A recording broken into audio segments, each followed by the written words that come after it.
Bonjour à tous. Donc aujourd'hui, nous allons parler d'observatoire en termes d'action collective. Je reviendrai à un moment sur le mot observatoire qui a été très à la mode, qui a été aussi décrié dans certains contextes. Et là, il s'agit de dispositifs au service de l'action collective. Donc j'ai préparé une présentation d'une quarantaine de diapos. Je vais essayer de tenir en une demi-heure et puis je ferai peut-être deux pauses intermédiaires pour les questions puisqu'il y a trois parties dans l'exposé. Et donc je commence tout de suite par toute la première partie, elle est un peu générale sur les notions de données, d'observation et d'information. Donc voilà une observation. Et puis, voilà ce que peut être une donnée, donc une température à un endroit et à un moment, ça a une certaine valeur. On va pas essayer de creuser à fond, mais c'est toujours, quand on creuse, c'est toujours difficile, c'est-à-dire l'endroit, comment est-ce qu'on le connaît exactement? Donc, ça pose des questions de système de projection et toutes les questions qui sont liées à ces systèmes. Là, on suppose qu'on prend la température de l'eau, donc il y a un Z, donc il y a une profondeur. Donc, quelle est comment est-ce qu'on mesure une profondeur? Le temps, on a l'impression que c'est simple, mais en fait, c'est pas si simple que ça. Bon, peu importe. Une donnée, on va dire, c'est quand on parle de quelque chose, donc il y a un quoi, là, en l'occurrence c'est la température de l'eau, on est capable de situer notre observation, notre mesure de la donnée, donc en termes d'espace et en termes de temps. On va donner une mesure, donc il va y avoir du combien, même si c'est qualitatif plutôt que quantitatif. À un moment, on va avoir une valeur.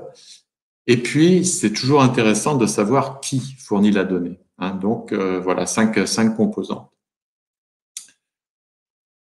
Et assez rapidement, on va aller vers la notion de série de données parce que malgré toutes ces difficultés de préciser exactement chacune des cinq composantes, la donnée, elle fait sens la plupart du temps quand elle est prise dans une série. Même si on n'est pas sûr exactement de la façon dont on mesure, si on mesure toujours de la même façon, on peut observer des phénomènes. Et donc, une série de données, ça parlera de la même chose, en l'occurrence, là, de la température de l'eau. On aura un référentiel partagé pour situer les choses. Et dans les systèmes d'information géographique, ça se traduira par une couche spatiale. On suppose qu'on va changer de calendrier au cours de la mesure. Ah, mon microphone semble être bruyant. Est-ce que vous m'entendez de façon claire? Oui, moi, je t'entends très clair. Bon. Et je termine sur la série de données. Donc, la constance du protocole est fondamentale. Une série de données n'a de sens que si on mesure toujours les choses de la même façon, si on mesure le combien de la même façon. Et enfin, il paraît souhaitable, justement, c'est lié au protocole, mais la personne qui fournit la série, c'est important aussi. Alors, on va parler aussi beaucoup de la boucle observation-action. Et cette petite image animée, c'est pour dire que c'est quelque chose qui se met en place tout seul. Hein. Ce petit chaton qui a l'impression d'attraper des poissons, eh bien, on ne sait pas d'où ça vient qu'il fasse ça. Hein. C'est pas très évident d'expliquer comment spontanément, dès leur plus jeune âge, les chatons ont cette capacité de jouer, d'attraper. Mais toujours est-il que c'est une boucle. Il voit des choses et puis il réagit. Et que cette boucle, elle est naturelle. Voilà. Alors, on sait à peu près comment ça fonctionne, hein, dans le cas du cerveau des mammifères, dans le cas du cerveau humain en particulier. Je ne vais pas trop m'appesantir là-dessus, mais ça commence à être cartographié. Ça met en œuvre des cartes cérébrales, et les cartes cérébrales, c'est pour dire, c'est des sous-réseaux du réseau de neurones et de synapses, des sous-réseaux qui sont spécialisés, mais à un niveau très micro, hein. Des cartes cérébrales, il y en a des millions.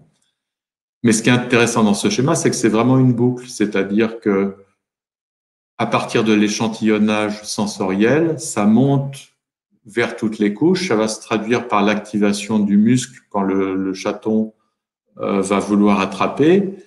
Et puis, comme il est conscient, il a des retours sur son mouvement, le mouvement lui-même rééchantillonne au niveau sensoriel et c'est comme ça que ça boucle.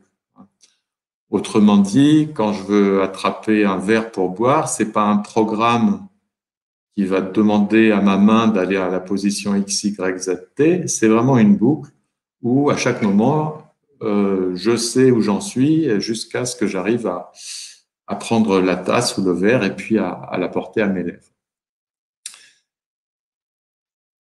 Alors, ça c'est un peu la même chose pour dire qu'il y a dans le cerveau humain des couches sensorimotrices, des couches conceptuelles, et chez nous, les humains, il y a les couches du langage. Tout ça est piloté par, et là c'est encore au niveau, c'est pas au niveau moral ou philosophique, hein, le value system, c'est un système biologique aussi, hein, le système biologique. En gros, c'est ce qui fait que je sais ce qui est bon pour moi comme expérience ou comme geste, soit à titre individuel, soit en tant que représentant d'une espèce. Et donc, je sais ce qui va accroître mes chances de survie, soit au niveau individuel, soit au niveau de l'espèce. Et ça agit fortement sur la capacité qu'on a à mémoriser les expériences et à renforcer des connexions. Ce qu'il faut retenir de cette image, c'est que voilà, on est en interaction avec le monde, à la fois par nos boucles d'observation-action, mais beaucoup, et en particulier grâce au langage, dans les interactions sociales. Et donc, pour simplifier les fondamentaux, donc il y a une boucle observation-action, mais le nœud de tout ça, c'est le cerveau humain, et c'est le siège de la mémoire. Et puis, notre cerveau, il a aussi il est connecté à des choses fondamentales qui vont nous donner envie d'agir. Et ça, on peut appeler ça désir. Alors, on va parler de dispositifs d'action collective. Donc, on va parler de copilotage de l'action sur les territoires. Et donc, un exemple prototypique du copilotage, c'est le copilotage d'une voiture, par exemple. Hein. Donc, qu'est-ce qui se passe quand il y a deux cerveaux qui veulent être dans une boucle observation-action, mais c'est pas tout à fait le même qui observe. Enfin, il y a une personne qui est plus en charge de l'observation, notamment d'observation de cartes, hein, et de ce que donnent des instruments de bord, et puis de notes qui auront été prises au préalable. Et puis, il y a celle qui tient le volant. Hein. Et donc, il faut bien qu'il y ait quelque chose pour que ça boucle entre les deux. Et c'est ce qu'on appelle information.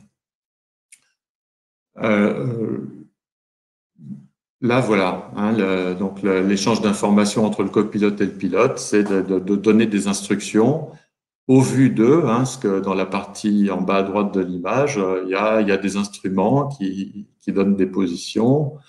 Et puis, il y a tout le travail de préparation du circuit qui va permettre d'avertir sur les dangers, sur les obstacles.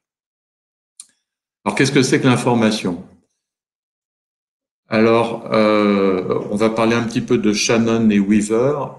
D'abord pour dire que notamment Weaver, ils sont assez prudents sur la notion. Ils disent qu'il y a plusieurs types de questions qui sont liées à l'information.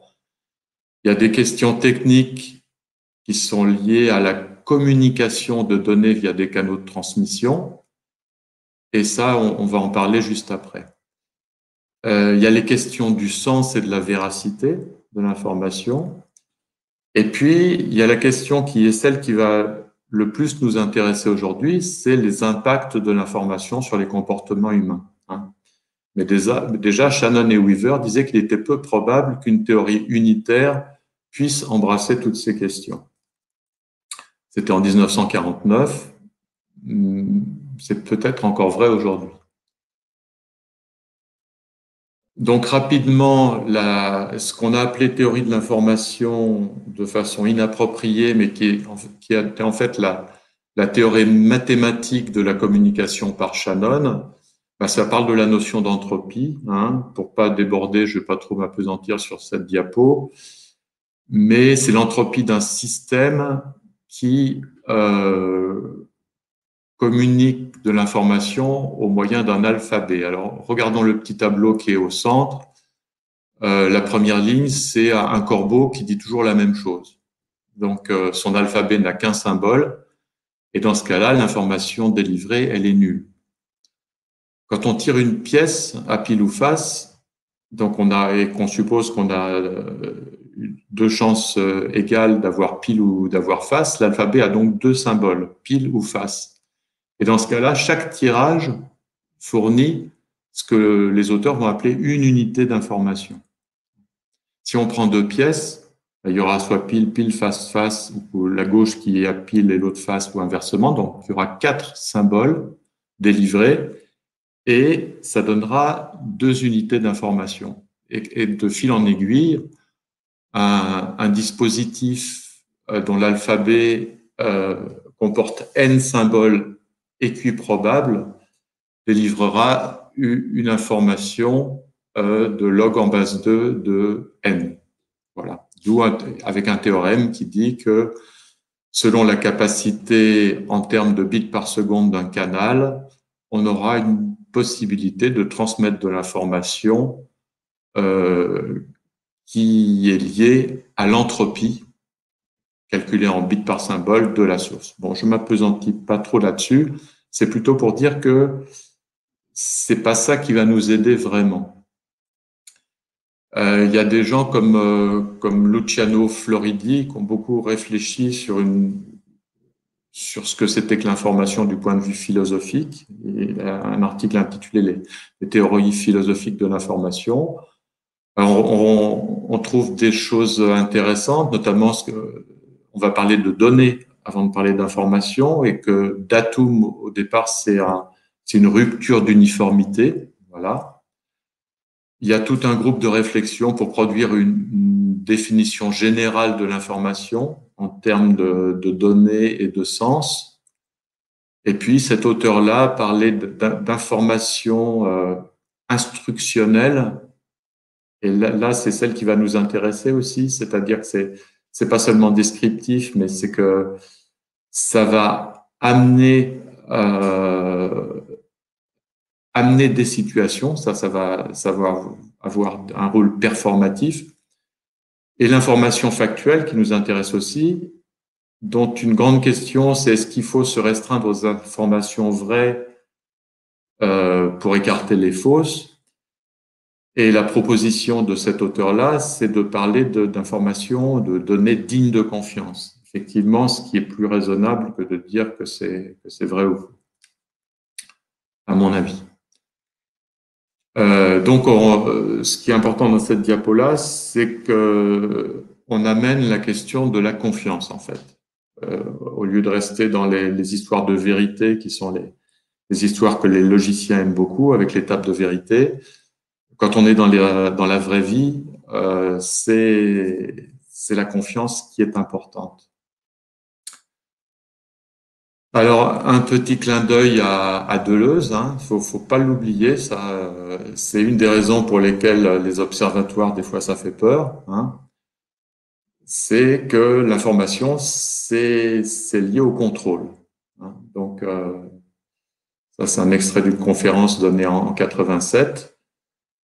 Donc, selon Deleuze, quand on vous informe, on vous dit ce que vous êtes censé devoir croire. Autrement dit, on fait circuler un mot d'ordre. Mais on peut rétorquer que l'information, ça rend service aussi. Et donc, les deux notions importantes pour la suite de l'exposé, c'est la notion de série de données, donc, dont j'ai déjà parlé, dans un ensemble d'observations avec le même protocole. Et puis, la notion de service informationnel. Et ça, c'est une notion qui s'est dégagée quand on a commencé à travailler justement sur les observatoires. Alors, service avec le sens où ça rend service, et puis aussi le sens informatique, c'est-à-dire que on va rendre ça accessible, par exemple, sous forme d'un service web. Et l'idée du service, c'est que c'est d'abord que ça doit rendre service, donc c'est ciblé vers des acteurs, que ça doit être utile, utilisable et utilisé, bien sûr. Et ces services, ils vont agréger et transformer des séries de données. Donc, les données et les services, c'est pas la même chose. Et notamment, on va transformer les données. C'est pas neutre, pour produire des services. Et il y a aussi le fait qu'ils doivent être administrés, parce que n'oublions pas que l'information, c'est du pouvoir. Et donc, c'est pas forcément la même information qui a vocation à être délivrée à tout le monde.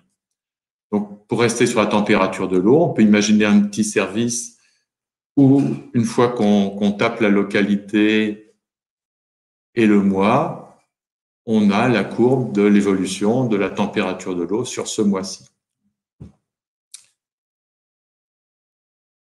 Donc, pour mettre tout ça ensemble, donc cette diapo, elle est un peu centrale en fait dans tout ce qui est préambule.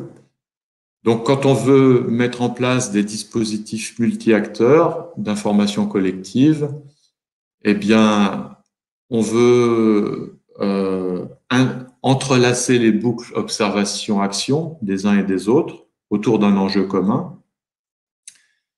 Et donc, les observations vont être transformées en séries de données.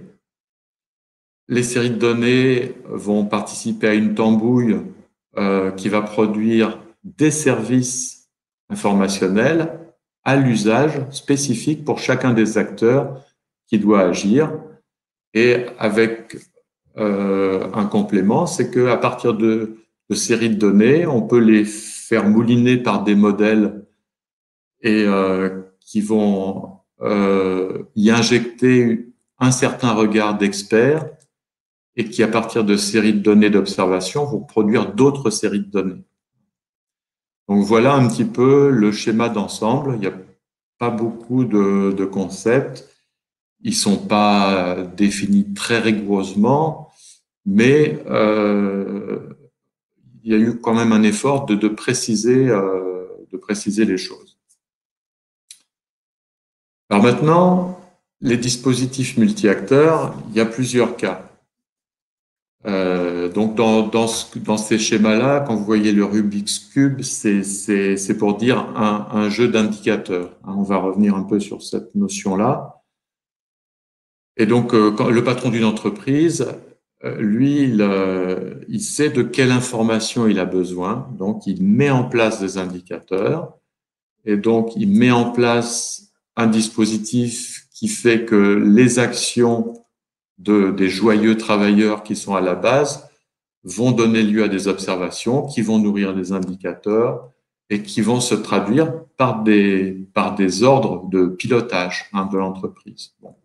C'est volontairement caricatural, mais c'est de façon évidente un système vertical.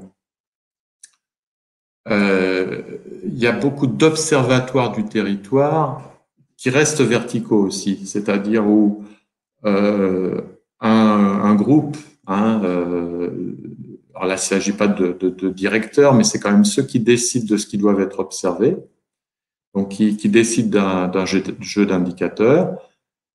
Une communauté produit les observations et c'est transformé en services qui sont redirigés vers tous les acteurs. Donc là, il n'y a pas cette notion d'ordre ni de pouvoir, mais ça reste quand même vertical dans la construction, dans la mesure où le plus souvent les indicateurs sont décidés par un petit groupe.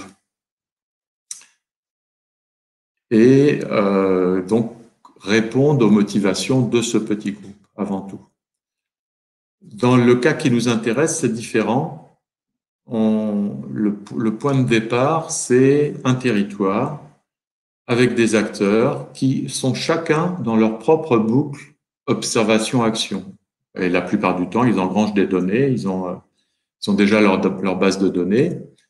Et donc, ce qui est important, c'est qu'ils ne sont pas organisés a priori. Chacun a sa façon d'observer et chacun a ses propres motivations, objectifs. Et donc, puisque chacun a sa façon d'observer, on a des séries de données qui sont au départ hétérogènes dans leur sémantique. Puisque chacun a ses objectifs, ses désirs, il va falloir délivrer des services informationnels spécifiques qui répondent aux objectifs et aux désirs de chacun. Et puisque les acteurs ne sont pas organisés a priori, il va falloir qu'une organisation se mette en place. Donc, c'est là qu'on parle de dispositif socio-technique et il va devoir être co-construit. Et donc, comment faire pour arriver à ce genre de configuration où toutes les séries de données alimentent un jeu d'indicateurs cohérent, alors qu'il ne tombe pas du ciel, hein, celui-là, il est choisi collectivement. Il est cohérent pourquoi? Parce que il doit être en relation avec une compréhension du territoire. On va revenir sur ce point-là. Et puis, il doit être cohérent parce que quand on met en place un jeu d'indicateurs, il y a un dictionnaire des indicateurs de façon à ce que les mots, hein, les noms donnés aux indicateurs fassent sens pour tout le monde. Hein. Si on compte des espèces d'oiseaux sur un territoire, il faut appeler les espèces de la même façon. Donc voilà, ça représente un petit peu la cible hein, quand on veut construire un dispositif multi-acteurs horizontal. Hein, celui-là, il est complètement horizontal. S'il y en a un qui est pas content, ben il s'en va et puis on perd toutes les données qu'il aurait pu amener. Donc l'enjeu, la prise en compte de l'enjeu au niveau du territoire, elle est affaiblie. Donc il est très important que chacun s'y retrouve dans ce genre de dispositif. Donc ce genre de dispositif passe sous le terme observatoire justement parce que c'est un terme qui parfois génère des levées de boucliers. Hein. Il va être mis en place dans un projet qui démarre qui s'appelle Santé et Territoire, dont une composante, c'est la composante d'expérimentation et d'action qui s'appelle Living Labs. Dans la troisième composante, c'est une composante qui s'appelle Grappe de projet qui a pour but de tirer, de prendre du recul par rapport aux problématiques et d'interagir avec d'autres projets sur la même problématique de santé globale des territoires et aussi de faire émerger une communauté de pratiques autour de ces questions-là. Et entre les deux, il y a cette composante de gestion des connaissances, donc dans laquelle je suis fortement impliqué. Et donc, quand on met en place ce genre de dispositif, ce qui est important, c'est qu'il y ait un jeu collectif hein, pour partager les choses. Et donc, la confiance est importante. Il va falloir mettre en place un langage commun. Donc, il y aura un côté normalisateur quand on va choisir collectivement, mais quand même choisir une façon de décrire. Et puis, bien sûr, il y a des aspects, disons, informatiques, hein, de sécurité des données et d'accessibilité des services. Donc là, moi, j'ai fait la première partie. Si vous voulez, soit je continue, soit on a un petit échange déjà au niveau de ce préambule, comme vous voulez.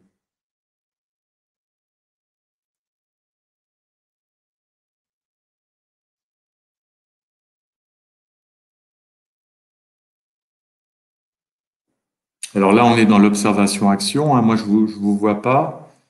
Et si rien ne se passe, je me sens tout seul. Pas de questions de mon côté. Merci. Je continue alors. Hein. Donc, je continue sur l'approche de co-construction. Alors, pour faire une genèse très rapide, au départ, c'était une réflexion à l'initiative de l'INRA, avec l'association des chambres d'agriculture, l'association des comités techniques de l'agriculture, la direction générale de l'enseignement et de la recherche et le CIRAD. Et ça a donné naissance à plusieurs choses, dont le projet COPT, conception d'observatoire des pratiques territoriales. Et en 2008, en fait, quand j'ai rejoint le CIRAD, ça a été mon premier travail. Donc, Michel Passon a été très investi dans toute cette réflexion-là. Et on a travaillé ensemble sur l'approche que je vais vous présenter, qui s'est généralisée pour pouvoir aborder toutes sortes de problématiques. Donc, je ne vais pas dérouler toute la biblio, mais disons qu'elle a, à partir des questions liées à l'agriculture, on a été, notamment avec Jean-Philippe, sur des questions d'observatoires territoriaux dans un sens plus large. Et puis, ça a été appliqué, ça a été mis en œuvre dans le cadre du projet SWIM, par exemple, sur les filières de viande sauvage. On a contribué, on a travaillé avec l'Argentine. Et plus récemment, bon, ce genre d'approche, je vous en parlerai, a été confronté aux problématiques de l'OFAC, l'Observatoire des forêts d'Afrique centrale. Donc, dans cette approche-là, tout part de l'enjeu, puisque les acteurs ne sont pas organisés a priori, ils ont des désirs différents, ils n'ont pas les mêmes façons de regarder. Il faut quand même bien quelque chose qui les soude.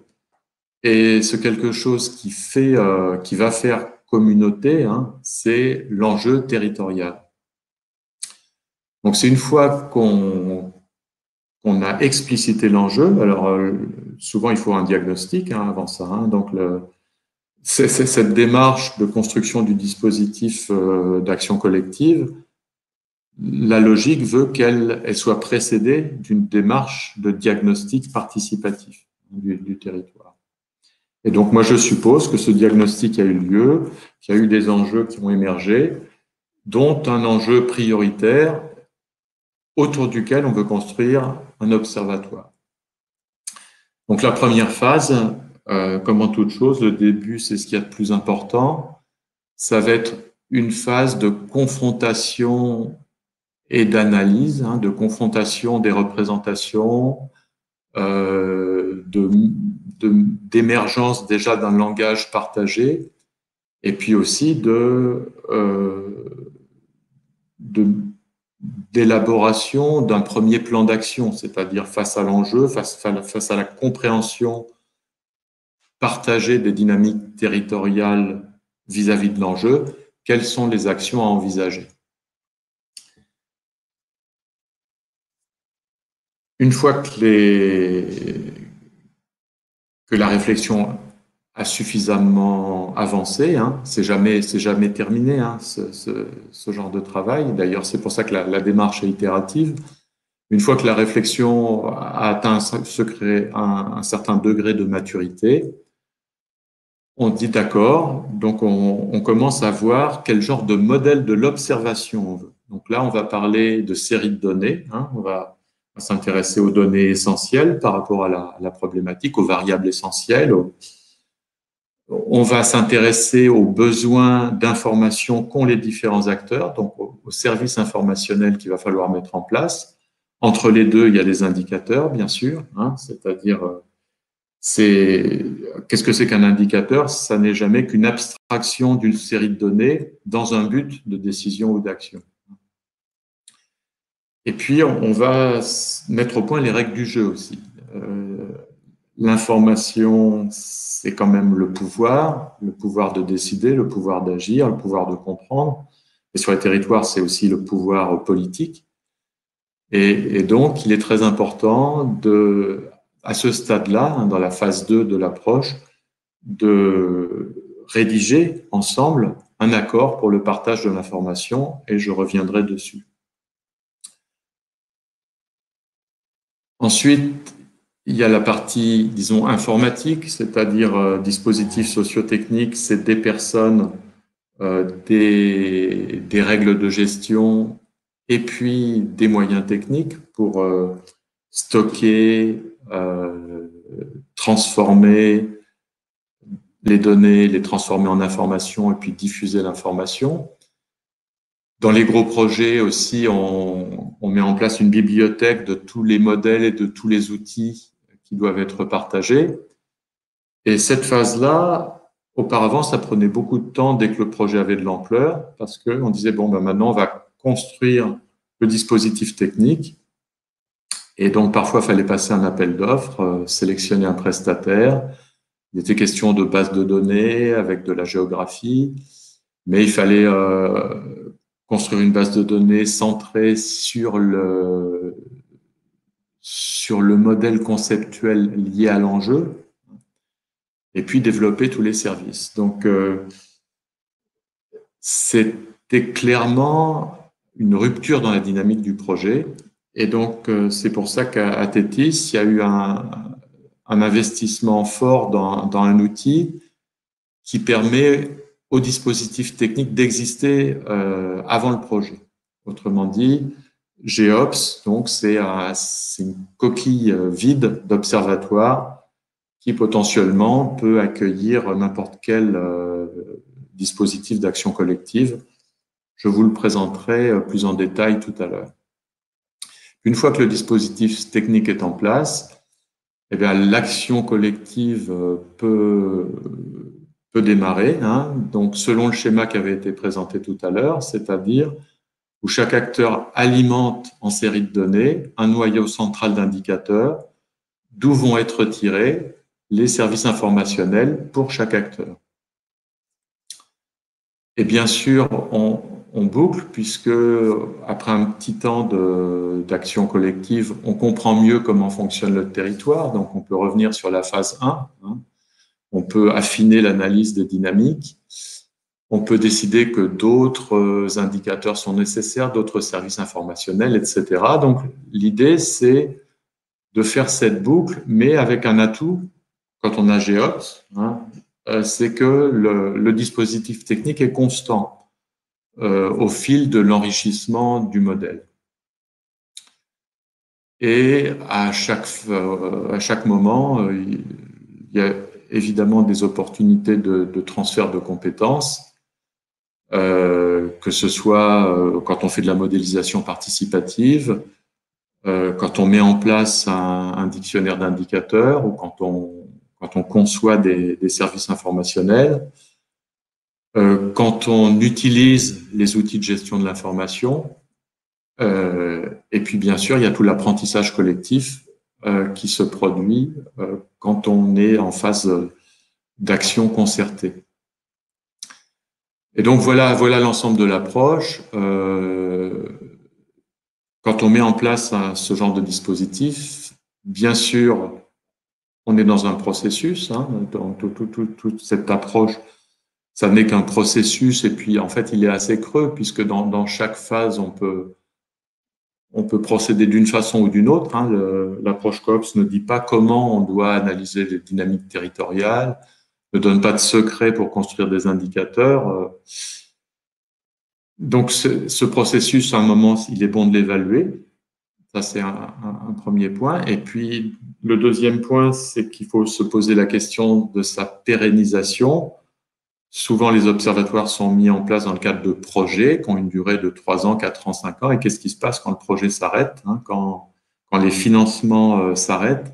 Qu'est-ce qui reste sur le territoire? Donc, pour l'instant, je laisse ça comme question ouverte. Donc, je ne vais pas balayer toutes les phases en détail. Je voudrais m'appesantir un tout petit peu sur la phase 1. Donc, face à un enjeu, ce qui vient en premier quand on crée des ateliers, hein, c'est les phénomènes. Qu'est-ce qu'on observe, hein? Qu'est-ce qui fait débat par rapport à l'enjeu? Si on est en Tunisie avec un enjeu d'agriculture durable, eh bien, on observe un appauvrissement des sols, éventuellement l'assèchement des nappes, éventuellement des mouvements démographiques. Et c'est ça qui va venir spontanément en premier dans la discussion. Et l'analyse, ça consiste à dire d'abord quelles sont les forces agissantes sur ces phénomènes. Alors, force agissante, là, c'est un emprunt, c'est le seul emprunt fait à Debsire, hein, c'est les drivers de Debsire. Il faut le comprendre comme des variables qui jouent un rôle par rapport à l'enjeu, mais sur lesquelles on n'a pas prise. On n'a pas prise sur ces variables-là à l'échelle du projet, en tout cas. Donc, si c'est le réchauffement global, on fera ce qu'on pourra dans le cadre du projet, mais on n'influencera pas le réchauffement global de façon mesurable. De même, quand on est sur un territoire, on peut être soumis à des prix de marché internationaux.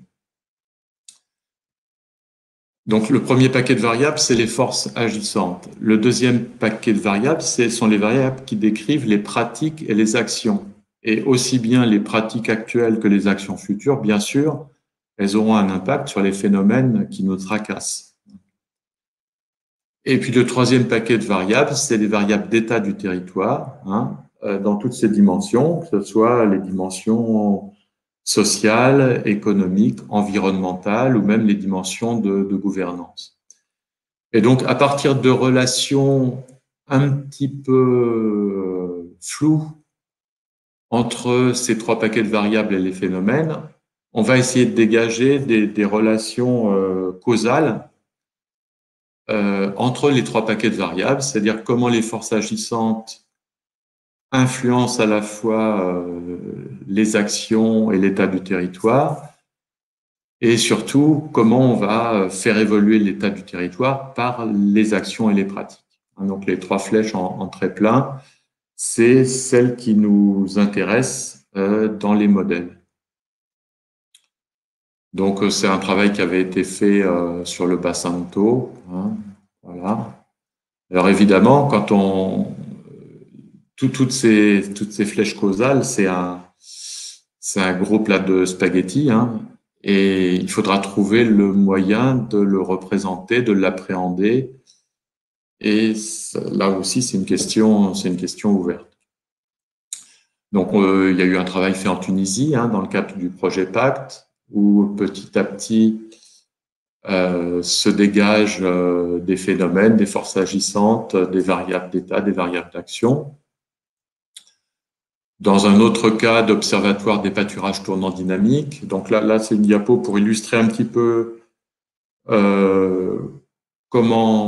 quelle est la logique d'ensemble, hein. La logique d'ensemble, c'est de partir des objectifs en relation avec l'enjeu. Donc, par exemple, un des objectifs de ce projet-là, c'était d'améliorer la production des prairies, la productivité des prairies. Donc, quels sont les critères? Il y a des critères quantitatifs, des critères qualitatifs. Du coup, quels sont les indicateurs? Et il faut les mettre au point. Et une fois qu'on a les indicateurs, on se pose la question des séries de données disponibles ou à collecter, et aussi de comment ces indicateurs vont être transformés en services informationnels pour permettre aux acteurs d'atteindre leurs objectifs. Ça, c'est des exemples de protocoles. Donc, un protocole, ça peut être très précis. Là, on parlait en fait non pas de qualité de l'air, mais de qualité du sol, hein. Et donc, un des indicateurs de la qualité du sol, c'est les populations lombriciennes. Et donc, vous voyez au milieu 2 protocoles pour compter les lombrics dans une prairie. Et c'est forcément très précis, hein. Donc, le formol, c'est un protocole un peu particulier puisqu'il s'agit de prélever, de tuer et puis de compter en laboratoire les vers de terre. Mais le protocole TB, qui est tête bêche, décrit très précisément comment on doit prendre un bloc de terre de 20 x 20 x 25. Et j'ai vu les chercheurs de l'université de Rennes, après, à la main, décortiquer ce bloc de terre et puis compter tous les vers de terre de toutes les espèces. Il y a une grande diversité, hein, dans ces populations. Donc, le modèle de l'observation, ce qui est important, c'est qu'au bout du compte, les données, c'est jamais donné, hein, il faut aller les chercher, et les gens ne donnent que s'ils reçoivent, hein. Et donc, l'image d'Épinal, en quelque sorte, c'est que l'acteur du territoire qui transmet ces données, il a quelque chose en retour.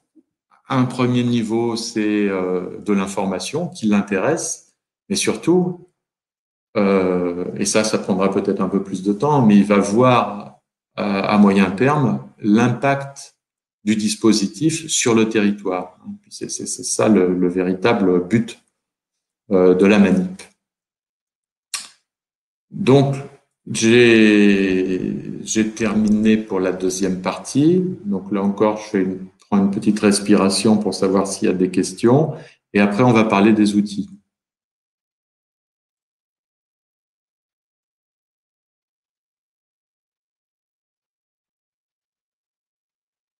Je continue. Donc là, Philippe, attends. oui. Pascal, il a une question, mais que son micro, il ne marche pas. Mais il a dit qu'il va la poser plus tard. Non, vas-y, Pascal, écris-la, s'il te plaît.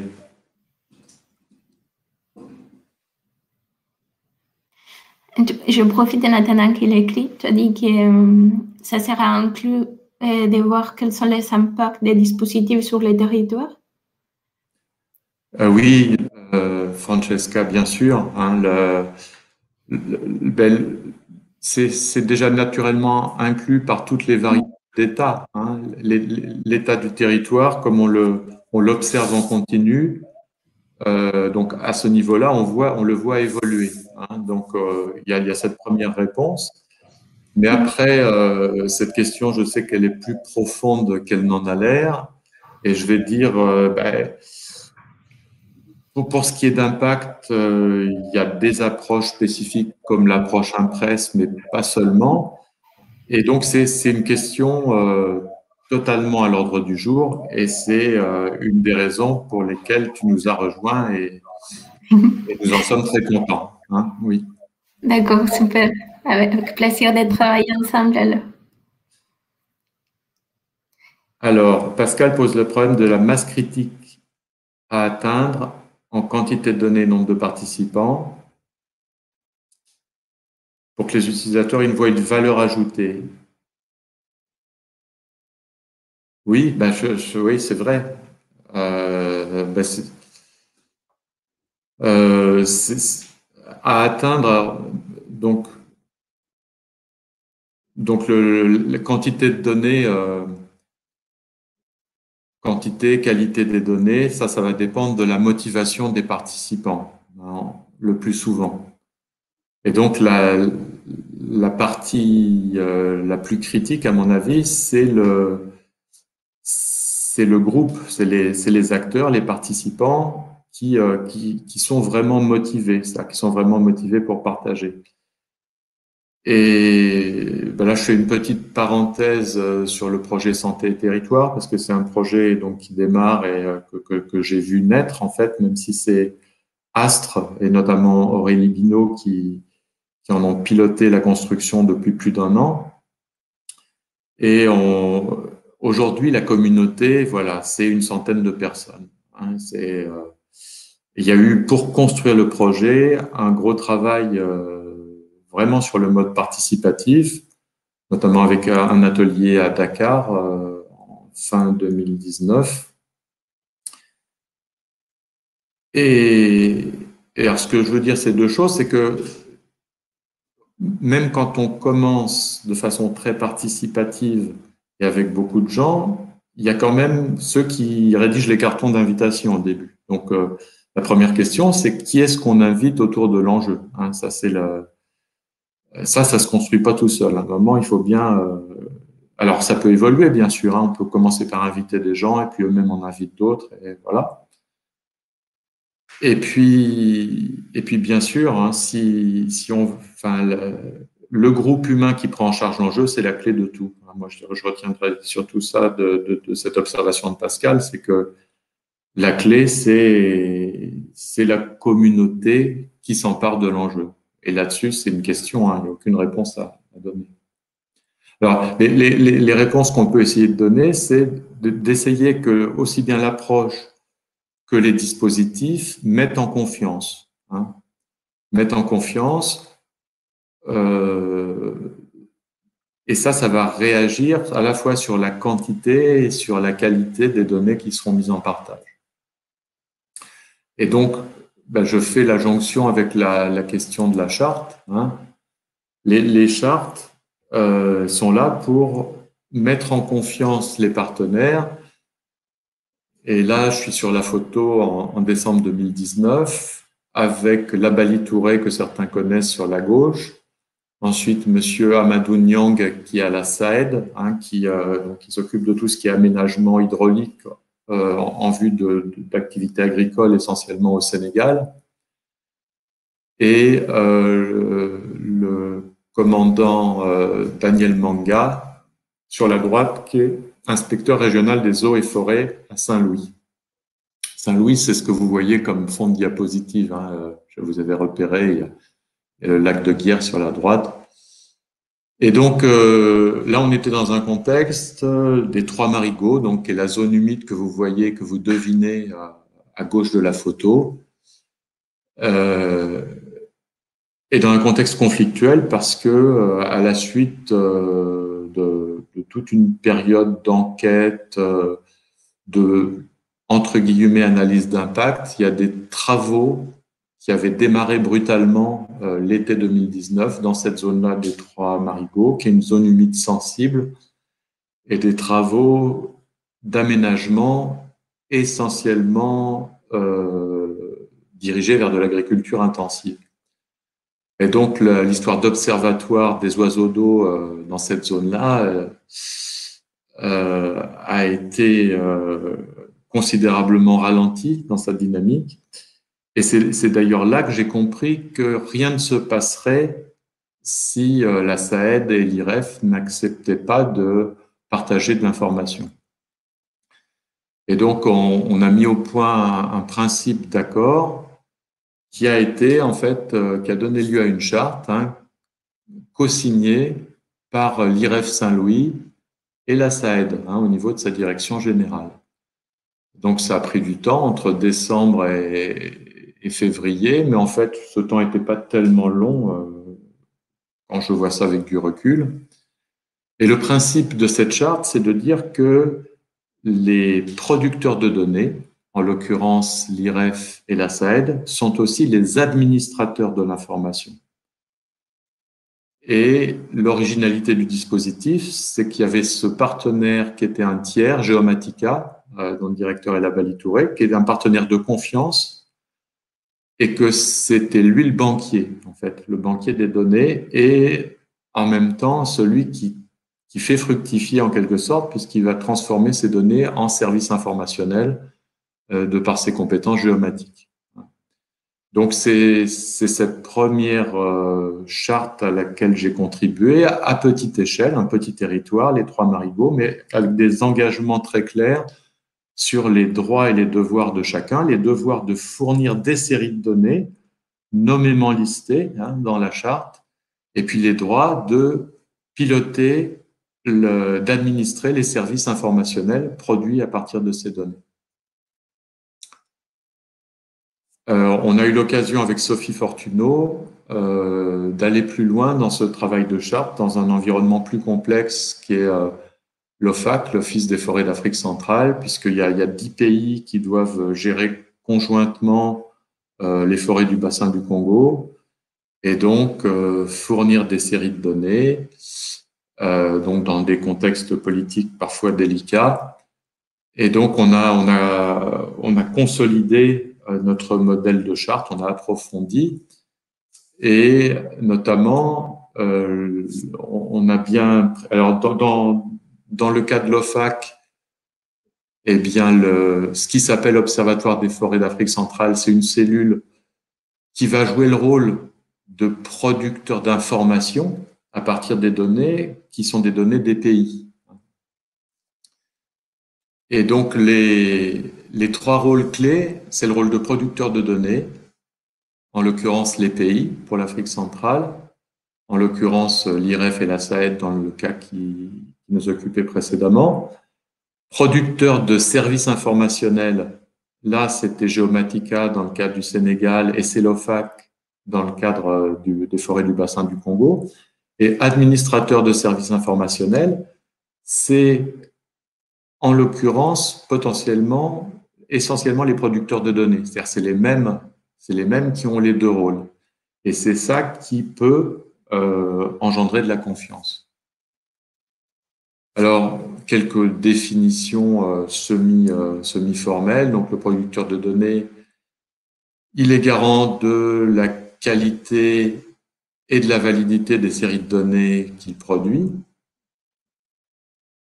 Le producteur de services informationnels, lui, il rend service. Donc, c'est un prestataire de service en quelque sorte. Donc, il est responsable de la qualité et de la continuité des services. Mais comme les services sont fortement connectés aux données, quand on sert des données, il faut s'assurer qu'on a le droit de le faire. Et puis, d'autre part, il faut s'assurer qu'on le fait dans des conditions de sécurité informatique. Et l'administrateur de service, lui, il doit exercer son contrôle au niveau de la qualité, et ça passe par la traçabilité des séries de données. Ça passe par la traçabilité et la documentation des traitements qui sont opérés sur les séries de données. Il y a les aspects de sécurisation informatique, et puis l'aspect des gestion des droits d'accès aux services. Donc, on peut dire que c'est ce qui ressort comme le plus sensible, c'est décider qui a accès à quoi. Bien sûr, la responsabilité aussi de faire évoluer ou d'interrompre un service informationnel. Alors pour ça, nous avons construit un outil qui permet, quels que soient les applicatifs, de gérer les droits de façon externe et avec une interface assez simple. Donc là, vous voyez l'interface d'un outil qui a été développé récemment, l'an dernier, qui est hébergé qui est très facilement portable, qui est construit sur la technologie LDAP, donc une technologie d'annuaire, qui est une technologie qui n'est pas très récente, mais qui est très répandue. Et comme on va demander à des applicatifs de communiquer avec ce composant-là de gestion des droits, il est bon d'avoir une technologie très répandue. Et ce que vous voyez sur l'écran, c'est une matrice avec en ligne des services informationnels, donc illustrés dans le cas du delta du fleuve Sénégal. Par exemple, aménagement du delta du fleuve, conservation, intensité d'eau. Donc, l'outil permet pour chaque application, ou pour chaque dispositif, donc, ce que vous voyez, c'est l'observatoire des FSOE. Donc là, on parle de ce dispositif-là. Pour ce dispositif, on peut créer autant de lignes, c'est-à-dire de services informationnels que nécessaire, et autant de colonnes, c'est-à-dire autant de rôles que nécessaire. Là, c'est un caractère... c'est pas des choses validées que vous voyez à l'écran, ni sur les rôles, ni sur les services. C'est quelque chose qui est en construction. Mais l'administrateur a la possibilité de créer ses rôles de faire créer par le géomaticien les services et donc de cocher les cases, quel rôle accède à quel service. Et cet outil qui s'appelle LDAP Manager, ça permet donc de gérer des utilisateurs, de leur attribuer des rôles et de donner à certains utilisateurs qui ont un certain rôle la gestion de cette matrice. Voilà LDAP Manager. Un autre outil dont j'ai déjà parlé, que j'ai déjà évoqué, c'est l'outil GEOPS, donc qui a été développé essentiellement grâce au projet Pacte Tunisie financé par l'AFD. Et là, sa vocation, c'est qu'une coquille vide d'observatoire soit disponible dès que le projet démarre, c'est-à-dire existe déjà, et de fait, donc ça existe aujourd'hui. Et pour être générique, ça veut dire que c'est pas construit sur un modèle métier, hein, c'est construire une sorte de modèle plus abstrait dont vous voyez les objets sur l'écran. Donc l'objet central, c'est la série de données. Et une série de données, c'est un acteur, celui qui va fournir les données, les observations, un indicateur, hein, qui est donc la façon dont un indicateur, ben, c'est d'abord avant tout le nom de la série, hein, mais c'est aussi quel niveau d'agrégation on va choisir tant au niveau spatial qu'au niveau temporel. Voilà. Une série, c'est aussi un protocole, donc qui précise comment les données vont être collectées. Et c'est un référentiel spatial partagé, donc qui va se concrétiser par une couche spatiale dans un SIG. Et à droite, vous avez les observations, donc qui sont les éléments de base qui nourrissent tout le système. Et une observation s'intègre dans une série et on retrouvera le qui, quoi, où, quand et par qui, hein, puisqu'elle s'intègre dans une série, on sait qui l'a fournie. Le où, c'est un objet spatial, donc qui participe à la couche spatiale. Et l'observation, j'ai mis un vecteur à l'intérieur. Donc, pour que ce soit générique, il faut quand même une certaine puissance, une certaine expressivité dans les observations. Et là, il y a un exemple donc sur les prélèvements d'oiseaux d'eau par année, par zone de chasse dans le delta du fleuve Sénégal. Et donc, une ligne, c'est une observation. Et donc, la ligne qui est en jaune, c'est une observation qui a lieu sur une zone amodiée. Hein. Les amodiations, c'est des zones de chasse réglementées, hein, et gérées. Et donc, il y a des gens qui prennent l'avion pour aller chasser des oiseaux en Afrique, et donc ils sont accueillis par un amodiataire qui lui-même doit respecter certains quotas. Donc la ligne jaune, elle dit que dans la ZA 04, qui est en clair la zone sud des Trois Marigots, en 2016, l'observation, c'est il y a eu 10 barges, 271 bécassines, 209 cailles de tuées. Hein. Et en fait, il y a une quinzaine d'espèces qui sont suivies. Donc l'observation, c'est un vecteur. Là, c'est un vecteur homogène, c'est-à-dire qu'à chaque fois, on compte des prélèvements sur une espèce, mais ça pourrait être un vecteur hétérogène, par exemple, une pression, une hygrométrie et une température. Ça pourrait être une observation. Donc GEOPS, la base PostgreSQL qui est au cœur de GEOPS, elle permet d'accueillir toute observation de ce format-là. C'est-à-dire qu'on peut accueillir toutes sortes d'observations, évidemment à plat. Hein, c'est-à-dire que en renonçant à un modèle métier, on renonce à un ensemble de liens conceptuels qui reflèteraient des causalités, par exemple, dans un modèle spécifique. Là, il s'agit juste d'intégrer des observations à plat et d'avoir ce découplage, en fait, entre les données et la géométrie, qui n'est pas un découplage, qui est un couplage souple, c'est-à-dire qu'en fait, on prend toutes les données attributaires pour les mettre dans une base de données, à charge de refaire la jointure au moment où on produit le service informationnel. Alors, un autre outil qui est en cours de réception, c'est un outil créé dans le contexte du projet Sustainable Wildlife Management, qui est là pour gérer des conflits hommes-faune.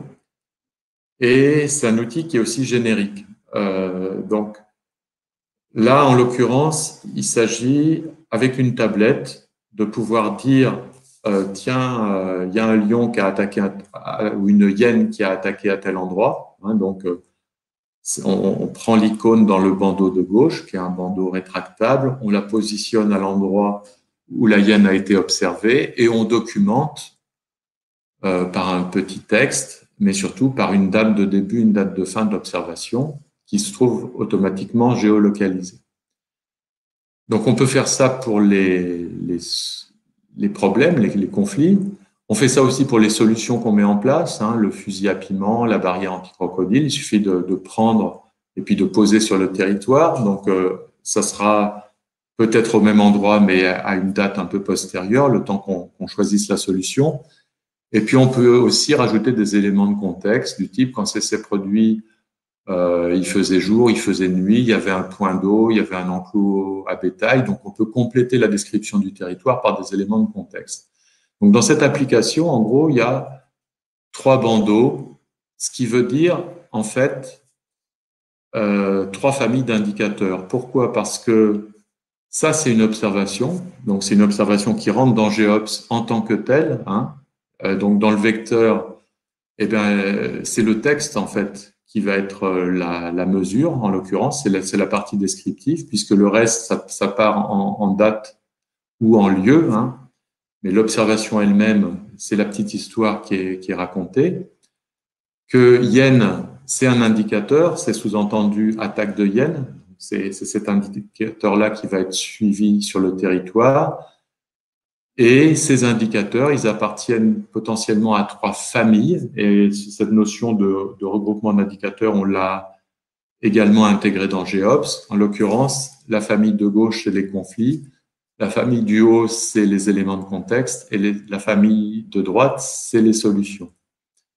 Mais l'outil, lui, il permet de gérer n'importe quelle observation pour n'importe quel indicateur, pour n'importe quelle triplette de famille. Voilà l'outil G-Events. Donc, ça fonctionne sur tablette. Ça permet de... Alors, GEOPS a le rôle central, puisque c'est ce qui va permettre de synchroniser, de partager toutes ces données-là. Hein. Et chaque acteur va pouvoir se passer le film. Il y a un petit bouton animation où on se passe le film sur un territoire donné de tous les événements, aussi bien de conflits que de solutions apportées, et aussi bien les événements que j'ai choisis, que j'ai saisis moi-même, que les événements qui ont été saisis par d'autres. Et ça a été développé. Alors, GEOPS, ça a été développé avec 3Lys, hein, qui est une société, donc c'est des pros de QGIS, hein, que certains connaissent. Et la partie tablette, ça a été développé par un partenaire malgache qui s'appelle ETEC Consulting. Et là, voilà, je suis arrivé à la fin, c'est la dernière slide. Donc, ça montre un service informationnel produit à partir de ces données de prélèvement. Avec donc, c'est un projet QGIS, en fait. Hein. Vous reconnaissez un projet QGIS. Mis en ligne donc avec l'ISMAP, vous reconnaissez aussi l'interface de l'ISMAP, mais avec 2 nouveautés. La nouveauté, c'est le Time Manager, c'est-à-dire que on peut choisir l'année d'observation dynamiquement, mais surtout, ça veut dire que derrière le service en tant qu'objet informatique, il est constant, il est indépendant des séries d'observation, et il n'y a strictement rien à faire sur le plan du développement pour que les données de 2023 s'affichent quand elles seront disponibles. Il n'y a pas besoin de toucher à GEOPS, il n'y a pas besoin de transformer le service informationnel, c'est-à-dire le projet QGIS, il n'y a pas besoin d'y toucher. Ce qu'il faudra juste, c'est le nourrir avec des nouvelles séries de données. Et je crois que j'ai fini cette fois. Donc, merci pour votre attention, que je devine. Et je suis à votre écoute pour les questions.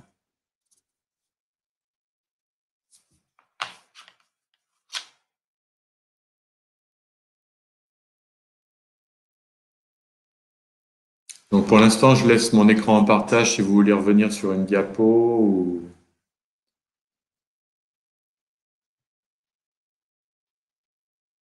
Donc oui, Pascal, merci. Oui, il y a GEOPS, il a vocation à être utilisé effectivement dans beaucoup de projets parce que pour qui maîtrise QGIS, c'est facile à appréhender, hein. J'ai une petite Et question. oui, Philippe, oui, pour GEOPS, euh, tu as dit qu'on peut enrichir les projets. On peut enrichir une couche d'information qui est déjà existante, comme par exemple les prélèvements, ou les participants peuvent ajouter une nouvelle couche qui n'existe pas sur le projet QGIS. oui, merci Francesca. La réponse, c'est oui. Bien sûr, on peut ajouter des couches. En fait, une autre façon de le dire, c'est que euh, chacun, on peut imaginer que chacun travaille sur son poste de travail avec QGIS et que on met en commun les couches et puis que les projets QGIS deviennent des services informationnels, hein.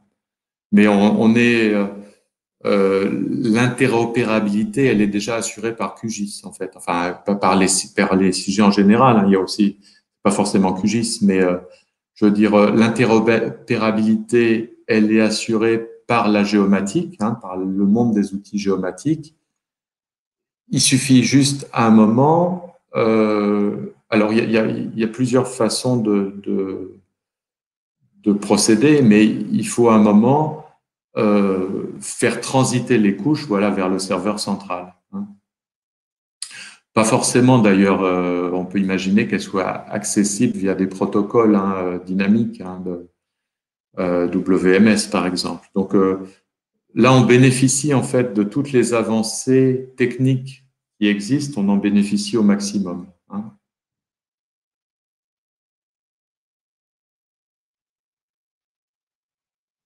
Et d'autant plus que c'est le partenaire 3Lise qui a fait le travail et donc il y a une vraie confiance sur la robustesse de ce qui a été mis en place. Alors ce que je peux dire aussi, c'est que si j'ai beaucoup insisté sur les boucles, c'est parce que je pense que ça met en place la confiance et puis aussi que ça garantit un peu la qualité des données, hein. On voit bien quand on travaille sur les terrains, euh, bon, c'est très difficile de faire partager des données, surtout si elles sont sensibles. Donc de voir immédiatement en quoi elles sont transformées, ça c'est rassurant. Ça peut contribuer à leur qualité parce que au début, l'idée, quand on travaille, c'est de travailler partenaire par partenaire, c'est-à-dire confiez-nous vos données, on fait un service à partir de ces données-là et vous nous dites ce que vous en pensez. Parfois, c'est l'occasion de corriger, en fait, puisque dès qu'on voit des données sur des cartes, on peut voir des anomalies, voilà. Donc, la boucle est très utile tant pour la qualité de ce qui sera partagé que pour la confiance.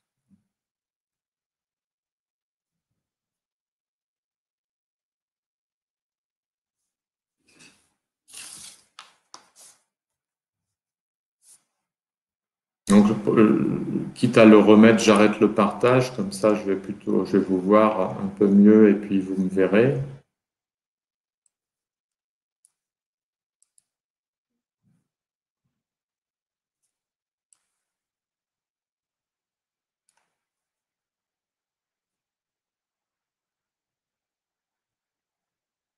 Oui, oui, oui, tout à fait, Pascal. Il y a cette idée de validation collective, oui.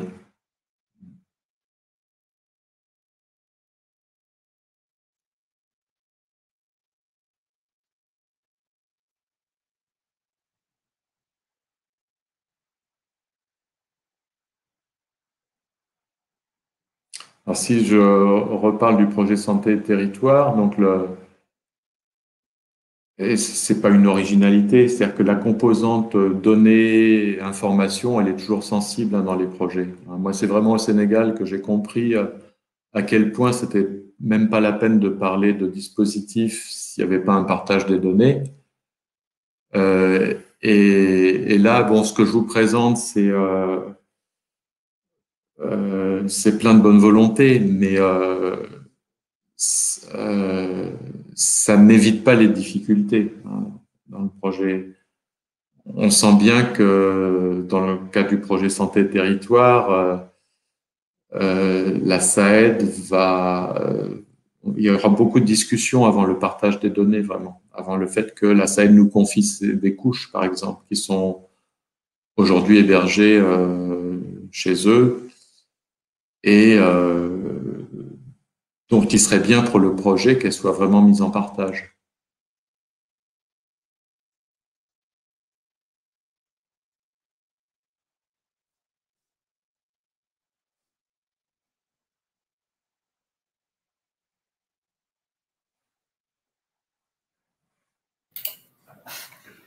Philippe, Oui. encore moi. Par rapport au projet Pacte, est-ce que cette plateforme a été déjà conçue et je peux par exemple avoir accès au... Oui, bien sûr. Donc, ce sont les débuts, hein. Mais en Tunisie, il y a déjà Soumaya qui travaille avec GEOPS et avec l'aide d'Alain Clopès, hein. Donc, c'est un petit début de communauté et tu es bienvenu pour la rejoindre, oui. Merci. Mais c'est vraiment, ça prend toujours du temps, hein, les développements informatiques. En fait, on a commencé à montrer des services informationnels aux Tunisiens, bah, ça fait 1 an. Entre-temps, il y a eu G-Events que je vous ai montré. On a fait bouger un petit peu la structure de GEOPS et notamment, euh, on a décidé que les entités spatiales elles-mêmes, elles avaient un début et une fin. C'est-à-dire qu'on peut gérer la déformation des objets spatiaux, que ce soit pour voir un réseau de polylignes se déployer, un réseau de pistes par exemple, pour voir qu'une zone a maudit un polygone a changé par exemple. Et, et donc ça, c'est ceux qui connaissent le sujet, ça savent que c'est assez profond comme modification. Et du coup, on n'a pas encore tout à fait fini de tout tester, hein, mais néanmoins, voilà, au jour d'aujourd'hui, ça marche.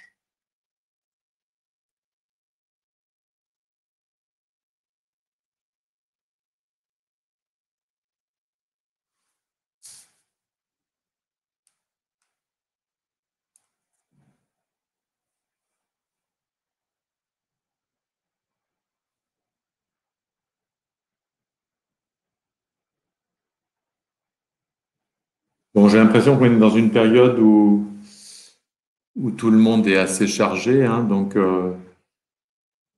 s'il n'y a pas de questions, moi je vais vous souhaiter bon appétit.